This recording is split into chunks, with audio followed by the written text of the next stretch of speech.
అక్క మాట్లాడండి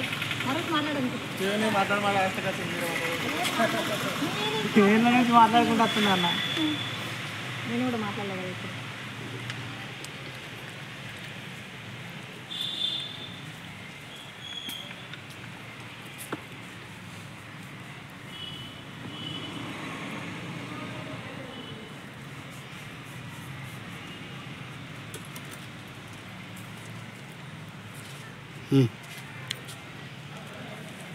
ఈరోజు రాజన్న సిరిసిల్ల జిల్లాలో దివ్యాంగులం అందరం ఒక చోట సమస్యమైనాము. ఒక దివ్యాంగురాలకి ఒక వ్యక్తి వల్ల నానా అసభ్యకరమైన మాటలు మాట్లాడడం వల్ల అతన్ని వెంటనే మేము స్పందించి పోలీస్ స్టేషన్కి వెళ్ళి అతని మీద ఫిర్యాదు ఇవ్వడం జరిగింది. అతడు చేసిన తప్పును క్షమించమని చెప్పి కాలు పట్టుకోవడం జరిగినది.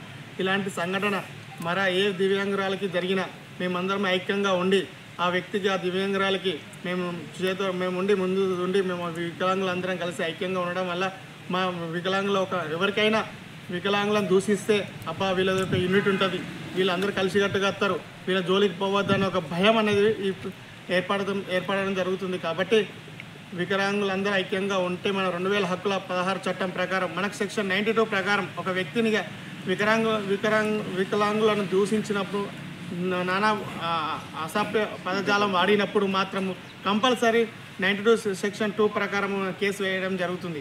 కాబట్టి మనకు రాజ్యాంగం ఇచ్చిన హక్కు జీవో ప్రకారం మనకు ఉంది. కాబట్టి మనం భయపడకుండా మనల్ని ఎవరైనా కించపరిచినప్పుడు మనం ధైర్యంగా వెళ్ళి నిలబడి నాకు ఇది అన్యాయం జరిగింది, మీరు మాకు న్యాయం చేయాలని మనం అడిగితే వాళ్ళు సత్వరమే న్యాయం చేసుకుంటారు. ఎందుకంటే మనం అందరం కలిసికట్టుగా ఉంటే ఉన్నప్పుడే మనం సాధించగలం.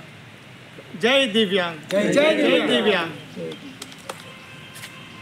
ఈరోజు జరిగిన దివ్యాంగురాలపై జరిగిన ఒక సంఘటన పోలీస్ స్టేషన్ వరకు వెళ్ళింది.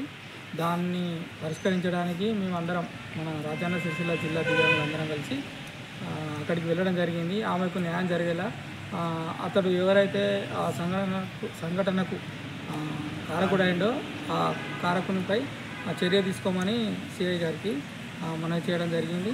దాని ద్వారా ఆ దివ్యాంగురాలకి న్యాయం జరిగింది. ఇలా మనం కలిసికట్టుగా ఉంటే మనం ఏదైనా సాధించుకోవచ్చు. సో మన హక్కులను మనం సాధించుకోవాలంటే మొదటగా మనం అందరం కలిసి ఉండాలి, ఐక్యంగా ఉండాలి. జై దివ్యాంగ్, వికలాంగుల ఐక్యత, వికలాంగుల ఐక్యత.